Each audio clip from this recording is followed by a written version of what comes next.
and let us all do we can to build a better future. Let's get started with our first segment, and that has to deal with, hey, everyone, guess what? There's the prison industrial complex that likes to lobby. There's the military industrial complex that likes to lobby. There's the fossil fuel industry complex that likes to lobby. And now guess who's joining the club, everyone? A lot of other people. Big tech. Big tech now is spending big money on lobbying in the United States because, let's face it, thanks to Citizens United and McCutcheon's decision, where money is speech and corporations are people, now they're joining in the fun. So we got two videos from case study. Go ahead. Real quick, I want to remind people that don't know this. The gaming, okay, so we're talking about Silicon Valley, and just to give an idea of how big things are versus how much is competing, Silicon Valley is a very large category of very, very, very large companies. But if you make a smaller cut of that and just talk about the video gaming industry, it's larger than television, movies, radio. So just in their own spending, they make the amount of money the gaming industry makes on loot boxes is, I believe, higher than what all of Silicon Valley pays in lobbying. So It's wild. Madness. All right, so let's go ahead and play this first video from Case Study QB. Let's pull up that tweet right now. And again, there's two videos, and be sure to follow Case Study QB on Twitter, on YouTube, and on his Odyssey channel as well. So let's play this first video, Faze. Big tech, meanwhile, continued to spend millions on lobbying last quarter as the specter of regulation grows. Our Ilan Moy has some new numbers. Ilan. Well, John, big tech has built up plenty of muscle in Washington over the past few years, but there were some dramatic swings in the amount that companies devoted to lobbying during the second quarter.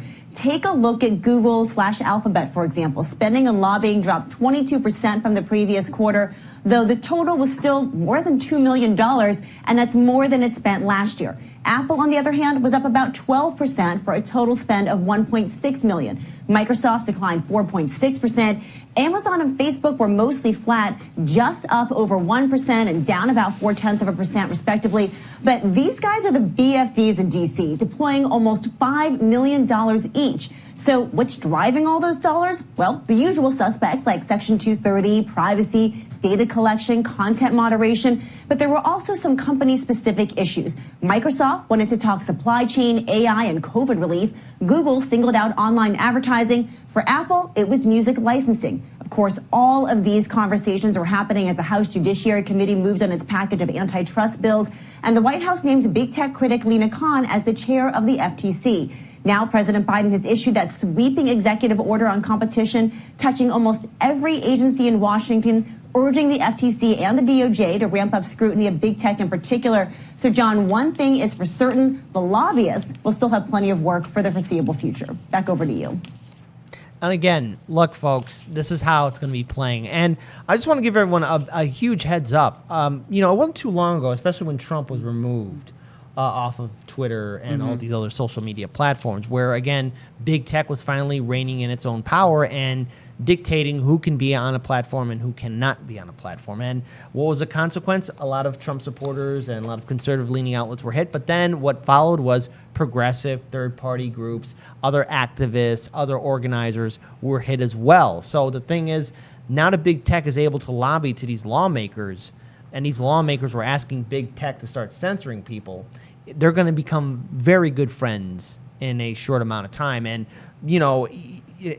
I don't want to say, what the future is or what's going to happen to a lot of content creators on YouTube, but it's going to be very difficult for average content creators to really have like their own platform, their own space. And so long as you have these big tech corporations who have this monopoly, we're all at risk of being deplatformed, being demonetized. On Friday, we're going to have Nico House on our show talking about how his channel was censored and how it's been demonetized. But it's not only just him, it's numerous other independent media networks like Graham Elwood, like Lee Camp's channel, like Jimmy Dore. Everyone is being hit at a level we haven't seen in such a long time. And it's just not only independent media, it's other content creators who cover different types of content. So it really calls into question the future of free speech on the internet. And again, the amount of power big tech has, or what it will get, is frightening.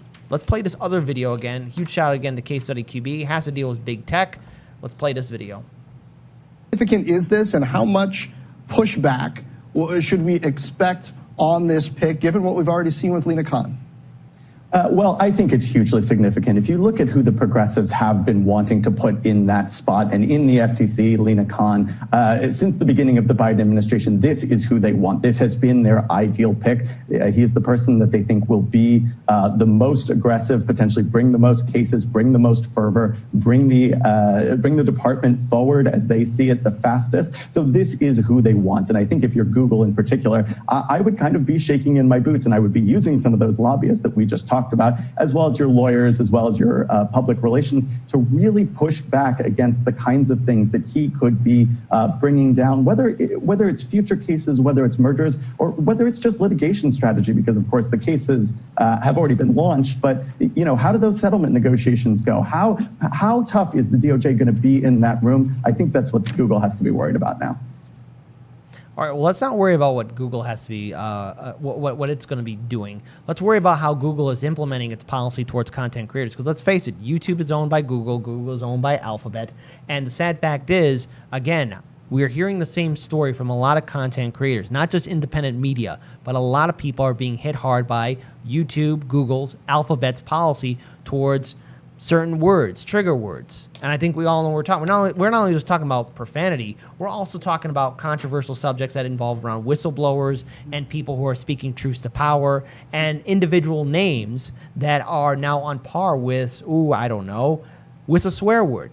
And so if we were to say these people's names, or anyone does, their channel gets hit because YouTube has trained its algorithm to go after people who cover controversial stories. It wasn't too long ago where even talking about COVID-19 was deemed such a danger. Our entire channel got shadow banned for that. Yeah, and another thing too that needs to be brought up is that there is a not weird, let me take that back. There is clear favoritism that YouTube, Google, Alphabet is showing towards corporate media. MSNBC, CNN, Fox News, ABC, CBS, and anyone else who's a corporate media outlet that has a platform on YouTube, they can cover fake news. They can cover Russiagate. They can cover weapons of mass destruction. They can also cover the fact that, they could say certain individuals' names and not get hit hard. Whereas if we were to cover it, we would get hit. So with that being said, I do want to hand it over now to my two colleagues. Daniel, Kira, let's get your thoughts on that. Yeah, so this is okay. So a couple different things I want to address. First of all, it's really nice to hear all the Law and Order people on TV talk about here's the way to cheat code your way to laws go in your direction and how good that is and how, what clever strategy they are bribing the government to do exactly what they're asking. I always found that interesting. It's like the same thing. They're always like, well, it's legal, so you can do it. And then you always just you can always give the classic, well, it was illegal to have slavery at a time. Does that make it morally right or something we should do? Oh, no, well, now we're in a time where I wasn't there. You know those people that are saying the exact same thing about lobbying today. We know exactly what they would say on other issues that were profitable for very wealthy people in the past. So let's just move on from that. Second, it's that's like Kit said. It's like we're in this era where why are other places being targeted? Well, we know that if they had their way, they'd be happy to make as much money off us as possible, as they are with all other content. Hey, you want to make a content where you're a family and you beat your kids and it's really popular on camera? We love that. We're YouTube. We're all for it. Thank you for helping pay our bills. It's really nice of you to do so. That is the YouTube it just depends on where public outcry is. The problem is that what we deal with as people who talk about news stories, do commentary, is the people that we fight against, the people that we're competition for, who have done a very successful job of slowing down their entire new competition, have a lot of power to persuade Congress people to. I want to remind people, especially with Google, Google really didn't do lobbying before the apocalypses. So I'm going to still say, as much as we want to target and talk about Google, and we need everything that we do to keep them from gaining ever more power, we don't want to ignore the shadow in the background that triggered all these events, which is mainstream media. The same people talking about it now, talking about how it's a great job, that they're lobbying and doing whatever they want to get whatever they want done, how we have a story coming up about how they're paying Congress people to make this exact thing happen. These are the same people that, through multiple categories of content that they promoted, under the bus. Again, it's not just news content. I don't want to make it just about us. I remember, and I know another channel who was much larger than us. I think is a 1 million subscriber channel or more. Did a Lego channel, and YouTube for many years. YouTube, obviously, YouTube, Google, Alphabet. YouTube for many years was like, hey, we want everyone to make family-friendly content for kids. That's what we want. We were going to incentivize it. You can trust us. We're going to keep it safe. And then what they did, clever, be these people, is they advertised very publicly to their investors how proud they were to have the most under 13-year-old audience of any platform, which of course is very illegal. And if they had just shut up about it, probably would have not gotten noticed. It would have been swept under the rug. But because they didn't do that and they kept talking about it for so long, huge amounts of family-friendly channels just no longer exist because you can't monetize them anymore. So this person who I know a little bit who had a channel that did Lego buildings for kids because he was told to by YouTube now no longer has an income. And just imagine how much money you're making doing videos that reach 500,000 or 600,000 and then build your life around it. You build spaces around it. You buy into it and that's gone. Why? Not because you did anything wrong. Not because anyone in news did anything wrong, but people above us shook the foundation too much, and YouTube made a decision that we're not worth it. It's worth it to get PR for the rest of the channels they have not yet taken down. Kira. Yeah, those are, excellent points, Daniel. Like the point that you made about the people who are right now saying, well, it's legal and this is how it goes, are the same people who would be saying that thing about slavery. Like, excellent point. I never even really thought about it that way.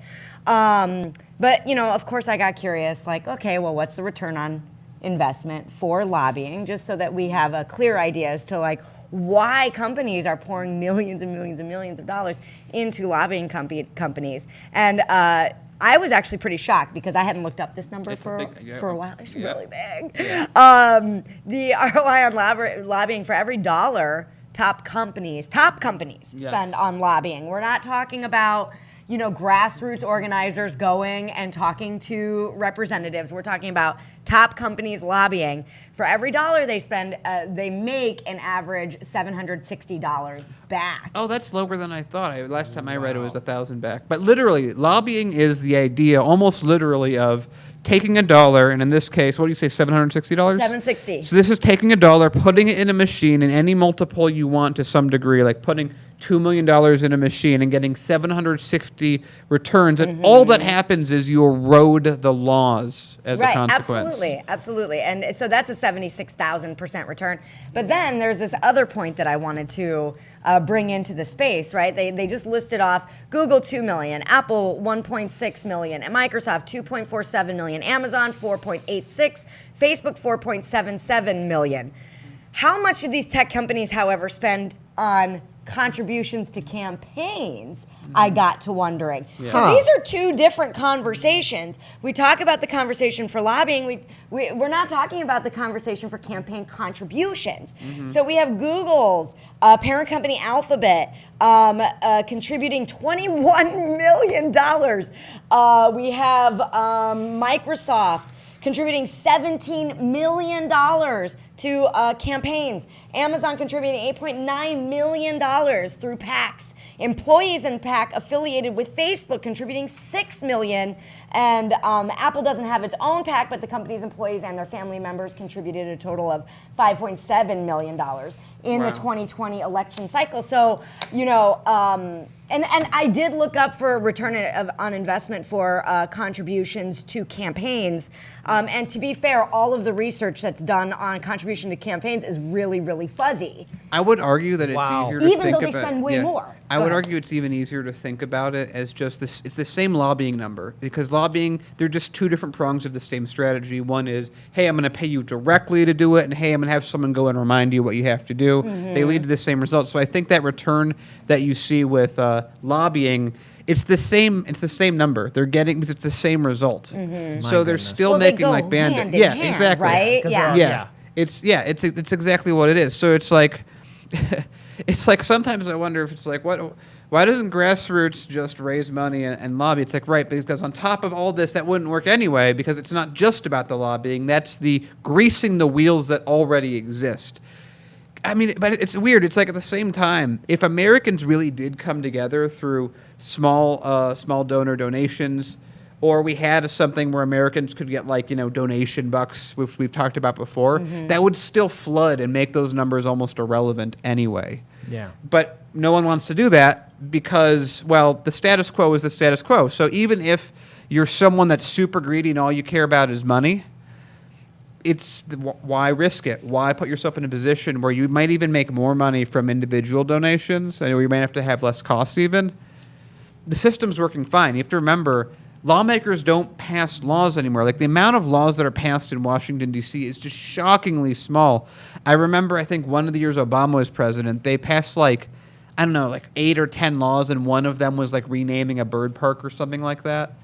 And so if you don't change the laws, the people that currently are winning in the system keep winning in the system. I would even argue that for the most part, all the lobbying is trying to extend certain avenues outwards. The point of lobbying is to stop the government from functioning. It's not to grease the wheels, but to make it look like you're greasing the wheels when you're just throwing wrenches in them.